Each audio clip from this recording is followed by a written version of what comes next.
Juga Iswandi. Iswandi. Iswandi. Bapak Iswandi.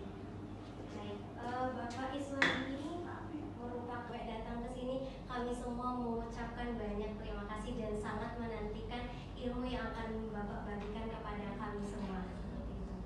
Baik, Bapak Iswandi ini memiliki nama lengkap Dr. Iswadi MPD.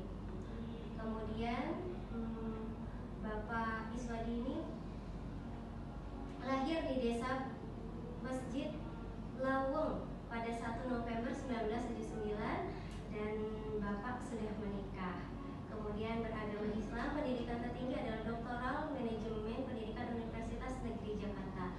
Riwayat pendidikan beliau adalah SD Negeri 1 3 tahun pada tahun 1994, SLTP Negeri 1 Muara 3 tahun, SMA-nya di SMU Negeri 1 Muara 3 tahun, kemudian menempuh S1 ya Pak ya di Universitas Islam di Mekah tahun 2005. Kemudian Masya Allah sekali ya Pak ya. Kemudian melanjutkan pendidikan lagi di Institut Perguruan Darul Aman Malaysia tahun 2006. Lalu Universitas Syekh Kuala Banda Aceh tahun 2009 dan terakhir di Universitas Negeri Jakarta tahun 2020. Ahli beliau adalah di bidang komunikasi, kepemimpinan dan kebijakan pendidikan. Pengalaman beliau dalam sebagai dosen adalah mengampu mata kuliah lebih dari 20. Beliau memiliki pengalaman mengampu mata kuliah Pancasila, kewirausahaan, kewarganegaraan, ilmu sosial budaya dasar, ilmu filsafat, pengantar ilmu politik, psikologi pendidikan yang insya Allah pasti nanti kita butuhkan ya Ibu ya, ilmu metodologi penelitian, pengantar manajemen, ilmu alamiah dasar, strategi belajar mengajar, biologi umum, dan masih banyak lagi. Tapi yang sangat menarik bagi saya adalah creative thinking dan teaching-nya seperti itu Pak. Saya sangat menantikan itu sekali. Kemudian buku komunikasi politik tahun terbit 2024, lalu buku pendidikan Pancasila terbit pada tahun 2024, buku dengan judul buku Mimpi Besar Prabowo Subianto untuk Indonesia juga terbit pada tahun 2024. Seperti itu. Ibu Elis. Baik, maaf dulu. Kepada Dr. Endang Sandari SE Indonesia. Baik, terima kasih dalam rangka sharing dan silaturahmi. Baik, untuk menyingkat waktu, sebetulnya tidak bisa disingkat ya waktu ya. Langsung saja saya persilakan kepada Bapak Dr. Iswadi untuk menyampaikan materi hari ini. Temanya adalah tantangan guru PAUD di era digital, gitu ya Pak ya. Karena CV-nya sudah dibacakan, ya sudah, waktu saya serahkan kepada Bapak Dr. Iswadi. Kita bisa makan roti di ujung. Kita langsung praktek. Bicara ini peran bakteri, langsung dibikin kue roti yang kita makan tuh. Mereka bikin roti sesuai dibagi kelompok. Tinggal kita sebagai guru cuma menilai mana roti yang paling enak. Kan simpel. Paling simpel nggak banyak. Kalau kita nggak kasih apa teori, kan sudah selesai. Apa teori, prakteknya nggak ada ya. Semua kita himbau memang harus paham pendidikan yang utama. Kalau pendidikan tidak dijadikan yang utama, jangan mimpi Indonesia akan maju. Buku terbaru saya ini mau terbit nanti, buku komunikasi organisasi, tapi yang terbaru terbit kemarin itu adalah buku Mimpi Besar Prabowo Subianto di Indonesia. Saya sudah tulis semuanya. Tapi ada aja kalau orang iri, jangan-jangan pakai ChatGPT, jangan-jangan pakai Google, itu biasa Bu. Kalau orang berkarya pasti ada yang ngobrol gitu kan. Bagaimana Anda bikin aja ChatGPT? Bagaimana bikin ChatGPT Pidato Prabowo logikanya? ChatGPT pakai Bapak kata Bu Elis kan. Jadi saya udah merangkum semua pidato Prabowo itu mulai dia terjun politik. Saya browsing semua. Apa kata Prabowo? Indonesia harus jadi macan Asia. Saya tulis apa itu macan Asia? Artinya Indonesia harus punya SDM. Kan begitu kan? Manusia itu harus pintar. Kalau kita nggak pintar, gimana jadi macan Asia? Bagaimana kita mau disilani sama orang kalau kita nggak pintar? Kita harus punya SDM yang bagus. Itu buku terbaru itu. Jadi makanya saya sering mengatakan begini, kalau bicara konsep perubahan kan banyak itu, Pak Anies usul perubahan, Wali Kota Depok usul perubahan, Wali Kota Bekasi usul perubahan. Apa yang mau dirubah? Kalau saya mengatakan perubahan itu di kelas Pak Ibu mulai, bukan di bupati, bukan di kota. Di kelas ini ibu ngajak tahu, di kelas ibu guru SD, SMP dan SMA. Perubahan bermula di situ. Nggak ada perubahan di Prabowo. Percaya atau tidak, perubahan bermula di situ. Kenapa saya katakan perubahan bermula di situ?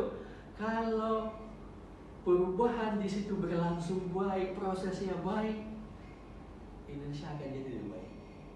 Sebagai contoh, dikasih om di Indonesia. Ini ada kaitan dengan pendidikan karakter sebelum kita bicara literasi digital ya. Ada kaitan. Sekarang korupsi di sekolah diajari Bu. Kalau bahasa saya, mahasiswa S1 buat orientasi mahasiswa, korupsinya nasi. Kemudian ada lagi bagian sekretariatan, fotokopi korupsinya. Itu tingkat mahasiswa, tingkat OSIS. Kita nggak bicara guru ini ya. Tingkat OSIS saja udah kerjaannya begitu. Anak TK, anak PAUD kerjanya begitu. Kalau kerja di kelas, maka saya katakan perubahan di kelas. Kalau di kelas sudah diawali dengan ketidakjujuran, bagaimana kita bisa mendapatkan pemimpin jujur? Benar kan? Nggak sama Pak Presiden Indonesia, sama Pak Jokowi begitu, nggak sama begitu. Kenapa? Karena dalam lingkaran yang terbangun mulai di kelas, diawali dengan ketidakjujuran. Kedua, stop dulu judulnya. Jadi mahasiswa yang mau analisis jurnal, kumpulkan judulnya dulu ke ketiga. Judulnya setelah dikumpulkan, bikin cinta berapa, lampikan sertifikatnya. Setelah dikumpul, baru kerjakan. Wah, bisa pakai jadi bikin. Kita sendiri nggak bisa. Apalagi buatnya magic table, nggak bisa. Makanya kita harus melihat teknologi. Kalau orang takut, mahasiswa punya ChatGPT. Kalau ujian bahasa saya, kali dengan kreasi sosial. Kalau kita nggak menguasai dari teknologi, bagaimana kita bisa komunikasi ketika orang bicara itu kita masih asing. Bagaimana kita menjelaskan ke anak-anak? Seperti anak-anak sekarang main game lebih pintar, tuh main HP lebih pintar, menggambar, mewarnai di laptop tuh, di HP itu anak-anak canggih daripada kita itu kalau kita lihat ya. Oke, makanya kita harus belajar. Makanya ada bahasa tuntutlah ilmu sampai ke negeri Cina, tuntutlah ilmu sampai ke liang kubur. Kalau bahasa saya kita ini pecinta ilmu. Bukan, kalau pecinta ilmu itu nggak pernah habis-habis. Jadi kita bisa belajar kemana-mana saja, nggak boleh sombong. Oke, yang berikutnya apa? Yang ke teknologi. Ini permasalahan yang sedang saya kritisi. Termasuk saya sampaikan. Akses pendidikan, jangankan dari Sabang sampai Merauke. DKI Jakarta sama Bekasi ini aja belum adil akses pendidikannya. Ada zona yang diperdebatkan itu, ada UN yang lagi ditakutkan. Ketidakadilan ini bukan akses ini. Sebenarnya kalau kita analisis, kenapa takut ujian dulu? Ini yang takut ujian juga bukan anak-anak, gurunya yang takut ujian nasional. Saya sering mengkritisi ujian nasional 10 tahun terakhir sebelum Nadiem Jokowi. Sebenarnya yang nggak suka UN itu Pak Jokowi. Jokowi JK periode pertama, Jokowi mengatakan tidak ada UN. Pak JK nggak boleh. Akhirnya UN tetap ada. Ibu masih ingat. Kalau orang bicara itu bukunya pakai ChatGPT, itu urusan dia. Itu bukunya pakai Google, itu urusan dia. Kita nggak boleh. Begitu orang mencoba iri ke kita, kemudian menyampaikan yang negatif, kita jangan berhenti berkarya. Karena kan kalau bahasa saya, guru mulia karena karya, manusia mulia karena karya. Apalagi ini hari guru, benar? Hari guru. Jadi kita harus punya karya. Karyanya minimal, oh Pak nggak bisa bikin buku, kayak nggak masih buku.